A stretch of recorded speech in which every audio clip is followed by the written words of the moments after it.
하나님의 말씀은 예레미야 33장 1절부터 3절까지입니다. 구약성경 예레미야 33장 1절부터 3절까지의 말씀, 우리가 함께 한 목소리로 봉독하겠습니다. 성경을 봉독합니다. 예레미야가 아직 시위대 뜰에 갇혔을 때에 여호와의 말씀이 그에게 다시 임하니라. 가라사대, 이를 행하는 여호와, 그것을 지어 성취하는 여호와, 그 이름을 여호와라 하는 자가 이같이 이르노라. 너는 내게 부르짖으라. 내가 네게 응답하겠고 네가 알지 못하는 크고 비밀한 일을 네게 보이리라. 아멘. 기도하겠습니다. 하나님 아버지, 말씀이 우리의 영의 양식이 됨을 고백합니다. 말씀이 우리에게 생명이 됨을 또한 고백합니다. 주의 성령께서 우리 안에 임재하시고 조명해 주셔서 이 말씀을 주의 의도대로, 주의 뜻대로 깨닫게 하시고 깨달은 대로 우리가 매일의 삶을 살아갈 수 있도록 하나님 지켜주시옵소서. 예수님의 이름으로 기도하옵나이다. 아멘. 주 안에서 사랑하는 성도 여러분, 늘 우리가 요즘은 더 많이 기도해야 될 때가 된 듯합니다. 그래서 우리가 매일 매순간 살아갈 때에 이전보다 좀 더 기도하는 일에 마음을 쏟을 수 있기를 바랍니다. 오늘 말씀도 기도가 하나님 앞에서 중요하다 하는 그런 내용의 말씀입니다. 예레미야가 시위대 뜰에 갇혀 있었습니다. 오늘 1절 말씀을 보면 예레미야가 아직 시위대 뜰에 갇혔을 때에 라고 그렇게 말합니다. 그때에 여호와의 말씀이 예레미야에게 두 번째로 임합니다. 여기서 우리는 중요한 두 가지 사실을 발견하게 됩니다. 첫 번째는 하나님의 말씀이 임하는 것 또는 그 말씀의 역사는 상황과 환경에 매이지 않는다는 것입니다. 우리가 인간적으로 생각하면 시위대 뜰에 갇혀있는 예레미야에게 말씀이 임한들 그것이 무슨 소용이 있겠나. 왜냐하면 밖에 선포할 수도 없고 또 갇혀있기 때문에 행동도 자유롭지 못하고 출입도 자유롭지 못한데 말씀이 임한들 그게 무슨 소용이 있겠나 하는 그런 생각이 들 수도 있을 것입니다. 그런데 시위대 뜰에 갇혀있는 그런 제한된 환경일지라도 하나님의 말씀이 예레미야에게 임합니다. 그러므로 우리는 말씀을 적용하는 데 있어서 우리의 상황과 환경을 따라서 우리의 형편을 따라서 거기에 영향을 받아서는 안 된다는 사실을 오늘 이 서두에 예레미야가 아직 시위대 뜰에 갇혔을 때에 여호와의 말씀이 그에게 임하니라 하는 이 말씀 속에서 우리에게 보여줍니다. 또 하나는 예레미야에게 여호와의 말씀이 임했다는 사실입니다. 예레미야는 직분이 무엇인가 하면 우리가 알고 있는 대로 선지자로 부름을 받은 사람입니다. 선지자로 부름을 받았다는 것은 무슨 뜻인가 하면 하나님의 의도를 또는 하나님의 말씀을 백성들에게 알리고 선포하는 그런 직무로 부름받았다는 말입니다. 그런 예레미야에게 하나님의 말씀이 임했다는 것이죠. 그렇게 선지자로 부름받은 예레미야에게 하나님의 말씀이 임했다 하는 것은 예레미야가 어떠한 방법을 통해서든지 그 임한 말씀을 백성들에게 선포해야 하고 또 백성들은 예레미야를 통해 선포된 여호와의 말씀을 순종해야 하는 것을 의미합니다. 그래서 예레미야에게 여호와의 말씀이 임했다 할 때는 바로 그런 점을 우리에게 두 번째로 또한 보여주는 것입니다. 그리고 이것은 모든 백성이 그 선포되어진 하나님의 말씀에 귀를 기울여야 한다는 것을 또한 의미하기도 합니다. 그런데 사실 당시의 이스라엘 백성들은 그렇지 못했습니다. 수많은 선지자들이 예레미야뿐만 아니고 이렇게 하나님의 말씀이 임하면 그 말씀을 백성들에게 선포했습니다. 이스라엘 백성들은 그렇게 선포되어진 하나님의 말씀에 귀를 기울이지 않았습니다. 심지어 그들은 선지자들이 하나님께로부터 직접 받아서 전하는 그 말씀에 대해서 우습게 여기면서 그것을 비웃기도 했습니다. 그러니까 우리가 아다시피 이렇게 남유다, 북이스라엘 양쪽 다 하나님의 선지자들이 하나님으로부터 받아서 선포한 말씀, 너희는 하나님께로 돌아오라 하는 그 말씀을 경홀히 여긴 것이죠. 우습게 여겼는데 그 결과가 무엇입니까? 이 이스라엘 백성들, 또 유다 백성들, 또 이스라엘 백성들이 다 결국은 이방나라 바벨론과 아수르의 멸망을 당하는 하나님의 심판을 겪게 되는 일이 생기게 된 것입니다. 저와 여러분이 이미 성령의 영감을 받은 하나님의 종들에 의해서 쓰여지고 선포되어진 말씀을 우리는 가지고 있습니다. 우리는 성경이라고 이제 책으로 출판이 되어 있죠. 비록 그것이 한글로 혹은 영어로 번역이 되어 있지만 그것은 원천적으로는 성령 하나님께서 하나님의 종들을 감동하셔서 하나님의 의도를 펴서 보여주시기 위해서 이렇게 기록하게 하신 것입니다. 이미 기록되고 선포된 하나님의 말씀인 이 성경을 대하는 우리의 합당한 태도는 무엇인가 하면 상황과 환경을 초월해서 거기에 귀를 기울여야 한다 하는 것입니다. 그렇게 귀를 기울여야 한다는 것은 달리 말하면 그 말씀에 마음을 다해서 순종해야 한다는 것을 의미합니다. 이것은 대단히 중요한 이야기입니다. 요즘은 소위 말씀의 홍수 시대라고 할 만도 합니다. 서점이라면 어디든지 가서 성경을 쉽게 구해서 소유할 수 있습니다. 물론 현대 사회에서 그것이 제한되어져 있는 나라도 있습니다. 특별히 북한 같은 경우는 성경을 소유하는 것 자체를 반역죄로 다스리는 그런 나라입니다. 그런 아주 제한된 핍박이 충만한 그런 나라도 있습니다만은 대부분의 경우에는 어디를 가든지 서점을 가서 성경을 구입할 수 있고 그 구입한 성경을 소유할 수 있고 그것을 자기가 원하는 때에 얼마든지 읽을 수 있고 또 그것을 묵상할 수 있는 것이죠. 한 가지 다른 예를 들면 요즘 유튜브 우리 잘 아시지 않습니까?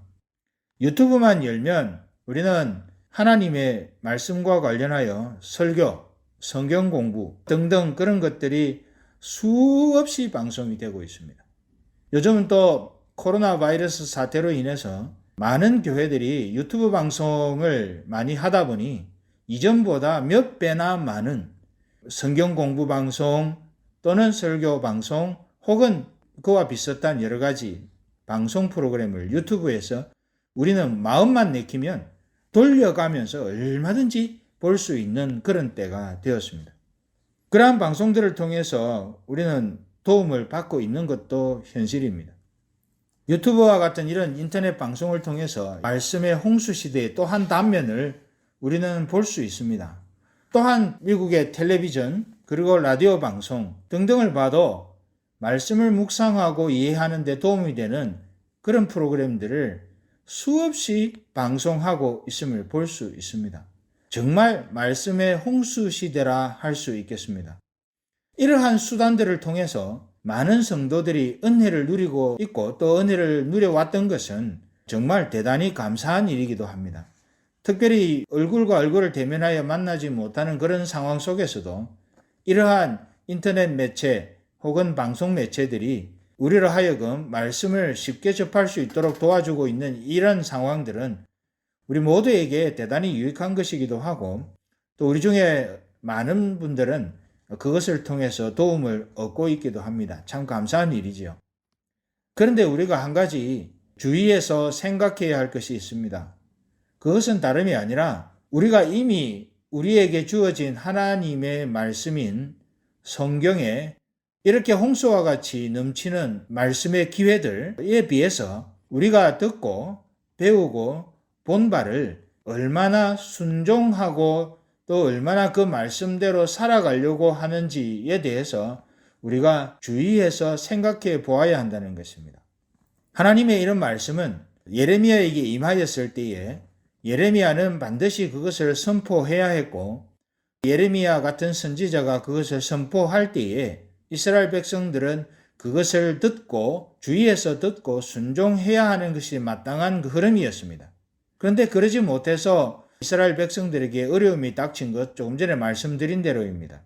만약 그렇다면 우리를 돌아볼 때에 우리는 말씀의 홍수 시대와 같은 유튜브 방송 혹은 교회 모여서 우리가 예배하는 중에 말씀을 보고 성경 공부를 통해서 또 말씀을 묵상하고 이런 여러 가지 수단을 통해서 말씀의 홍수 시대의 그 은혜를 누리고 있는데, 과연 그렇다면 우리는 그렇게 홍수처럼 우리가 마음만 먹으면 얼마든지 누릴 수 있는 이 말씀에 대하여 우리가 얼마나 순종함으로 내가 수납하고 있는가 하는 것입니다.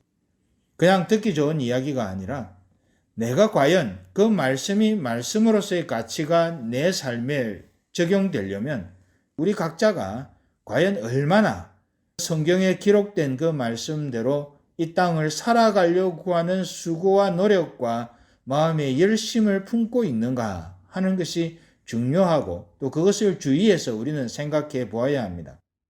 아무리 물이 많아도 홍수 때의 물을 가지고 우리는 마실 수는 없습니다.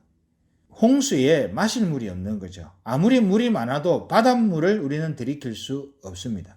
그렇기 때문에 바닷물과 같이 넘치는 이런 때에, 또 홍수와 같이 말씀이 넘쳐나는 이 때에 우리가 정말 주의 깊게 돌아보아야 할 것은 내가 과연 넘치도록 내 주위에서 흘러가고 있는 그 하나님의 말씀에 우리가 순종함으로 화답하고 있는가 하는 점을 우리는 돌아보고, 그런 점을 우리가 우리 안에서 분명히 세워서 하나님의 말씀대로 순종하며 살아가는 삶의 향기를 우리가 가는 곳마다에 뿌릴 수 있어야 할 것입니다.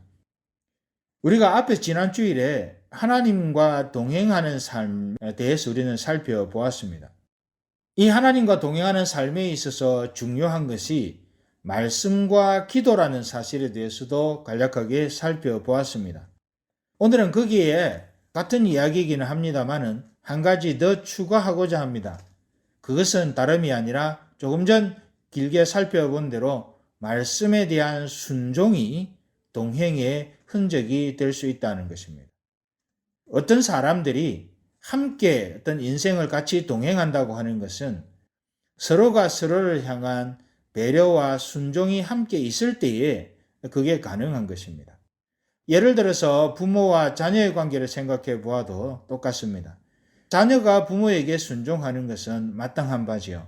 그런데 한편으로 생각해 보면 부모가 자녀에게 순종하는 것도 있습니다. 왜냐하면 우리가 자녀들의 필요를 볼 때에 그 필요에 민감하게 반응하는 것도 사실은 그 자녀의 어떤 필요, 그 자녀의 의도에 순종하는 것이라 할 수 있습니다.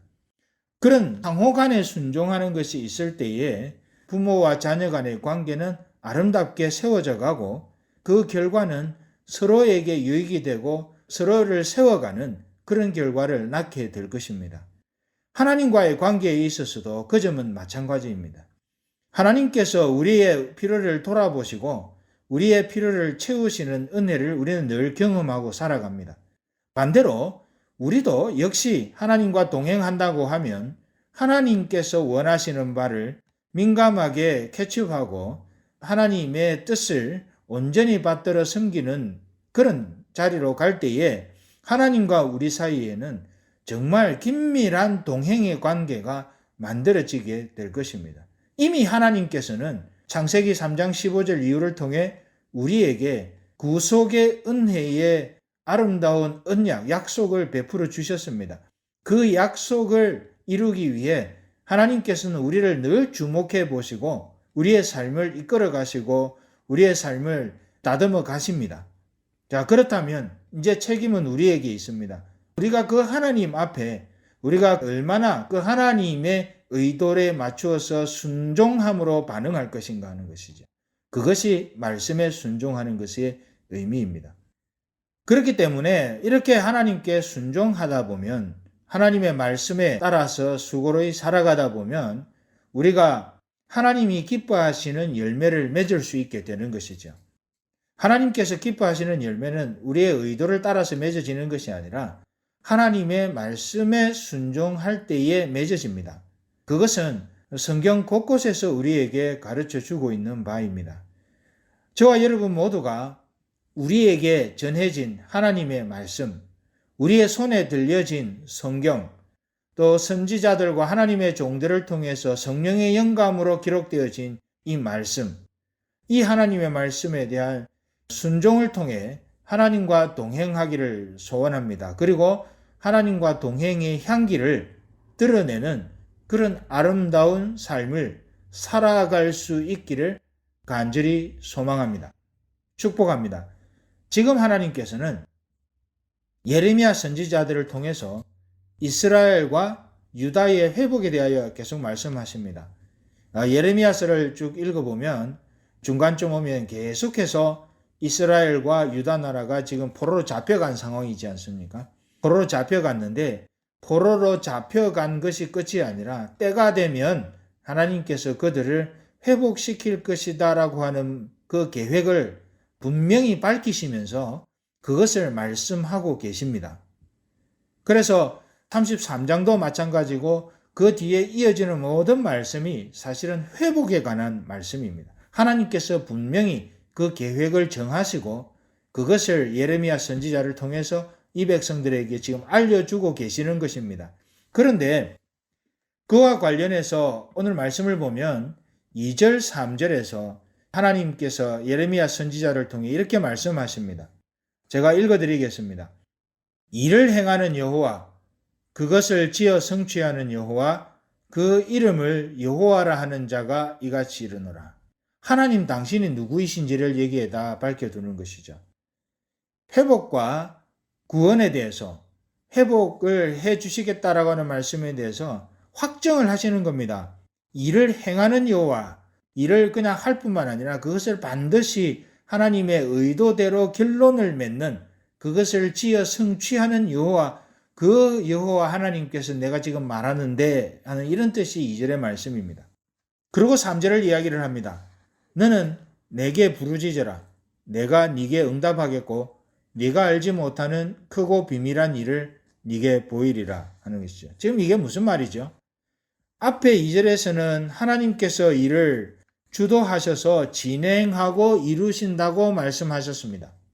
반드시 그러한다라고 그런 취지로 말씀하셨습니다. 지금 하나님께서는 자기가 하고자 하는 일을 반드시 이루시겠다는 겁니다. 확실히 이루시겠다는 겁니다. 그렇게 일을 이루시는 분이 하나님 당신, 하나님 자신이라는 이야기입니다. 모든 일을 그 마음의 뜻대로 시작하시고 이루시고 마감하시는 전능하신 여호와 하나님이 당신 자신이라는 겁니다. 이 점에는 변함이 없다는 이야기입니다. 그런데 이어서 나오는 3절에서 예레미야에게 그렇게 행하시는 하나님의 응답과 그 행하심 또 그 응답을 통해 주어지는 크고 비밀한 일을, 무슨 일이 벌어지는지 하나님이 어떻게 하시는지 그 결말을 보려면 뭘 하라고 그럽니까? 부르짖으라고 요청하고 있습니다. 하나님은 반드시 이스라엘과 유다의 회복을 이루십니다. 이를 행하는 여호와, 그것을 지어 성취하는 여호와가 반드시 그것을 하신다고 선포하셨습니다. 그런데 그게 끝이 아니라 그 하나님의 선포를 듣고 있는 이 이스라엘 백성은 그 하나님의 일이 이루어지기까지, 그래서 크고 비밀한 일이 보여지기까지 이들은 기도해야 될 책무가 있었다는 겁니다. 하나님이 일을 하시지만 사람은 그 하나님의 일을 그냥 기다리는 것이 아니라 그 하늘에서 이룬 그 뜻이 땅에서도 이루어지도록 간절히 기도함으로 부르짖는 과정을 사람들은 반드시 지나가야 된다는 겁니다. 소위 우리 옛날 어른들이 그런 말씀을 쓰지요. 기도의 분량이 차야 된다. 물론 기도를 얼마 동안 해야 하나님이 일하신다는 것은 아닙니다. 그러나 기도의 분량이 차야 된다는 그 말의 의미를 우리는 받아들일 수 있어야 합니다. 하나님이 일하시지만 하나님은 그냥 일하시지 않고 하나님의 백성들이 기도하는 과정을 통과하도록 그런 방법으로 하나님이 일을 하신다는 겁니다.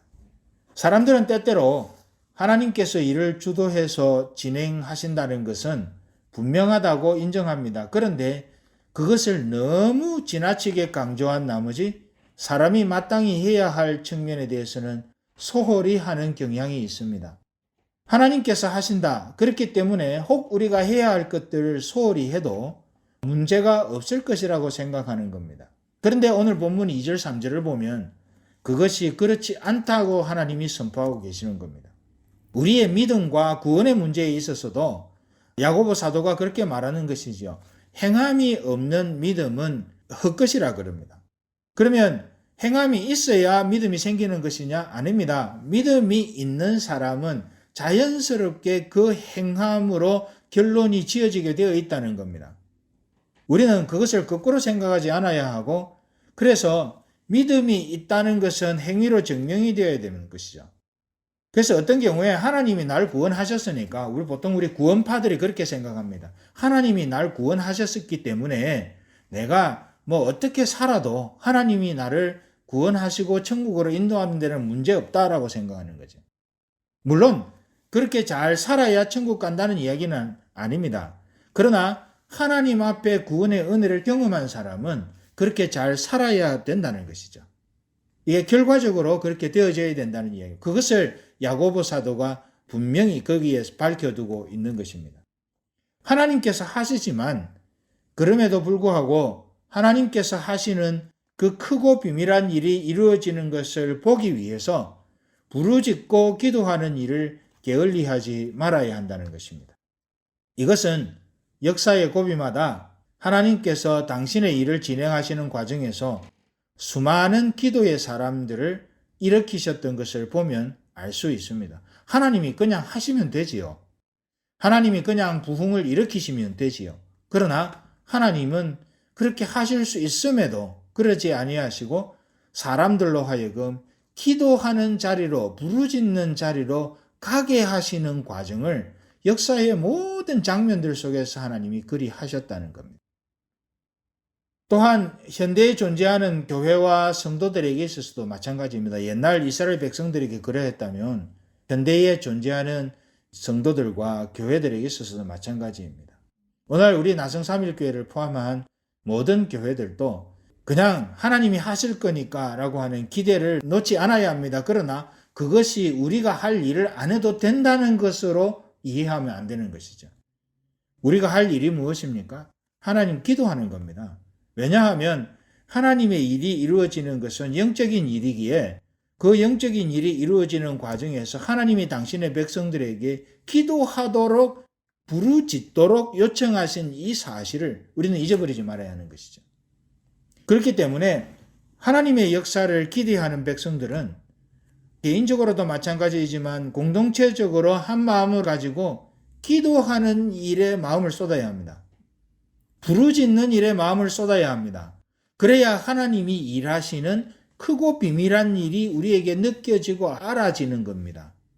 많은 분들은 어떤 일이 일어나면 어쩌다 보니 그렇게 됐겠지, 우연히 그렇게 됐겠지, 내가 열심히 했으니 그렇게 됐겠지라고 생각할 수 있지만 그러나 실제적으로 하나님은 하나님께서 그 일을 하시면서 그것을 우연으로 우리 보고 생각하게 하지 않으시고 우리가 그 하나님의 역사에 기도로 동참하도록 부르신다고 하는 사실을 우리로 하여금 기억하게 하시는 것이죠.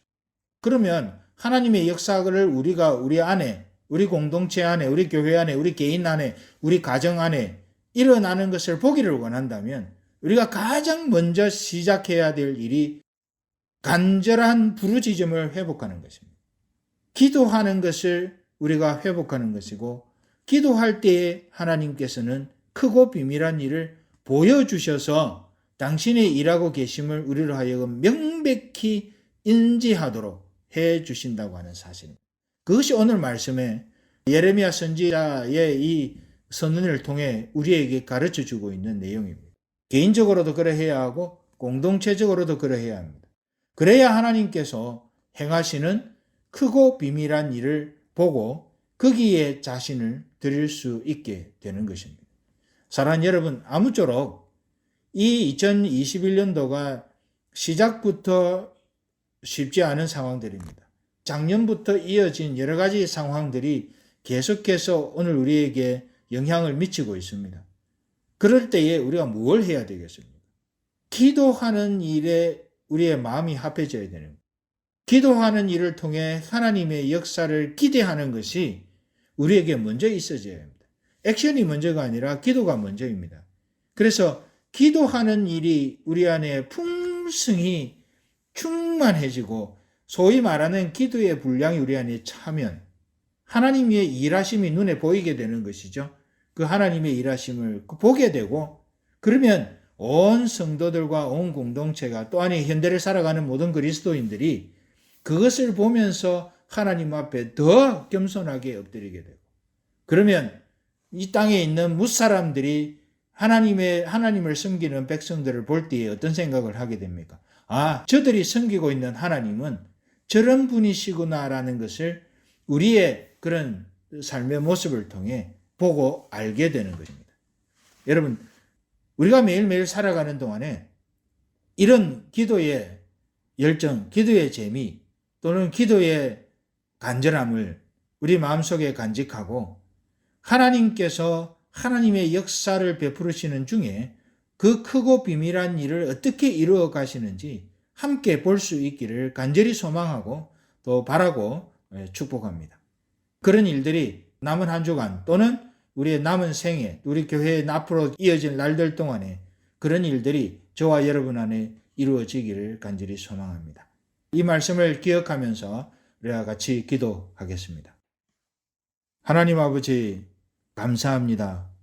하나님께서 일하십니다. 일하셨고 또 하나님께서 하고 계시고 또 하나님께서 앞으로 하실 터이지만 우리로 하여금 기도하는 일로 우리를 부르셨사오니 하나님이여 우리가 기도의 그 열정적인 부르짖음에 우리의 시간과 에너지를 쏟게 하시고 그럴 때에 보여주시는 하나님이 행하시는 크고 비밀한 일을 보며 전능하신 하나님을 찬양하고 무소부재하신 하나님을 찬양하고 우리의 삶을 돌아보시는 하나님을 찬양하는 결과가 우리의 삶에 있어지도록 하나님이여 도와주시기를 간절히 소망합니다. 감사를 드리옵고 예수님의 이름으로 기도하옵나이다. 아멘.